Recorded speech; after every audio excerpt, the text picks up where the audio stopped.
വിഴിഞ്ഞം തുറമുഖത്തിന്റെ ഓഹരി കൈമാറ്റ നീക്കത്തിൽ സമഗ്ര അന്വേഷണം വേണമെന്ന് മുൻമന്ത്രി പി പ്രസാദ്. പ്രൊജക്ടിന്റെ എഞ്ചിനീയറായിരുന്ന ആൾ പെട്ടെന്ന് അദാനിയുടെ പ്രൊജക്ട് ഹെഡായി മാറിയത് എങ്ങനെയെന്ന് ഉന്നതതല ഏജൻസി അന്വേഷിക്കണം.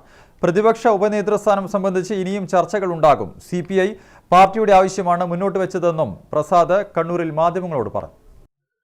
വിഴിഞ്ഞം തുറമുഖത്തിന്റെ കാര്യത്തിൽ മുഖ്യമന്ത്രി VD സതീശൻ പല ഒളിച്ചുകളികളും നടത്തുന്നുണ്ടെന്ന് മുൻ കൃഷിമന്ത്രിയും CPI സംസ്ഥാന സെക്രട്ടേറിയറ്റ് അംഗവുമായ പി പ്രസാദ് പറഞ്ഞു. സുനിൽകുമാർ അയ്യപ്പൻ എന്ന പ്രൊജക്ട് എഞ്ചിനീയർ ഇപ്പോൾ അദാനിയുടെ പ്രൊജക്ട് ഹെഡായി മാറിയത് എങ്ങനെയാണെന്ന് പി പ്രസാദ് ചോദിച്ചു.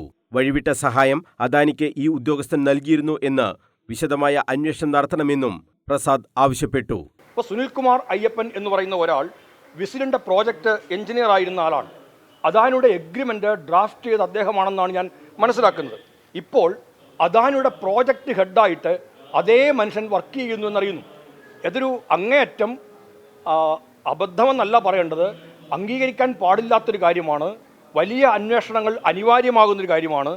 ഇത്തരത്തിലെല്ലാമുള്ള ആളുകൾക്ക് അദാനി പെട്ടെന്ന് തന്നെ പരവതാനി വിരിച്ചു കൊടുക്കുമ്പോൾ അവരൊക്കെ ഈ ചുമതല ഇരിക്കുമ്പോൾ വഴിവിട്ട സഹായം അദാനിക്ക് നൽകിയിട്ടുണ്ടോ എന്നുള്ളത് ഒരു ഉന്നതതല ഏജൻസിയുടെ പരിശോധന കൊണ്ട് മാത്രമേ മനസ്സിലാക്കാൻ കഴിയുള്ളൂ. അതുകൊണ്ട് അത്തരത്തിലുള്ള ഒരു പരിശോധന അനിവാര്യമാണ്. അദാനിയെ ഇതുവരെ കണ്ടിട്ടില്ല എന്നാണ് മുഖ്യമന്ത്രി VD സതീശൻ പറയുന്നത്. എന്നാൽ കരൺ അദാനിയുമായി VD സതീശൻ 2026 ജനുവരി 24 കോവളം ലീലയിൽ വെച്ച് കൂടിക്കാഴ്ച നടത്തിയിരുന്നു.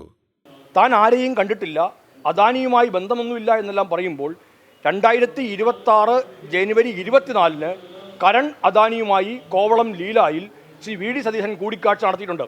25-ാം തീയതി ഇപ്പോഴത്തെ ചീഫ് സെക്രട്ടറി വിശ്വനാഥ് സിൻഹ ഇതേ കരൺ അദാനിയുമായി ലീലയിൽ കൂടിക്കാഴ്ച നടത്തിയിട്ടുണ്ട്.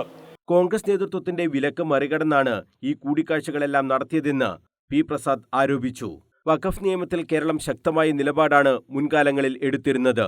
എന്നാൽ BJP നേതാവിന്റെ കേസിന് അനുസരിച്ച് എന്തുകൊണ്ട് UDF സർക്കാർ നിലപാട് മാറ്റി എന്ന കാര്യം വ്യക്തമാക്കണം.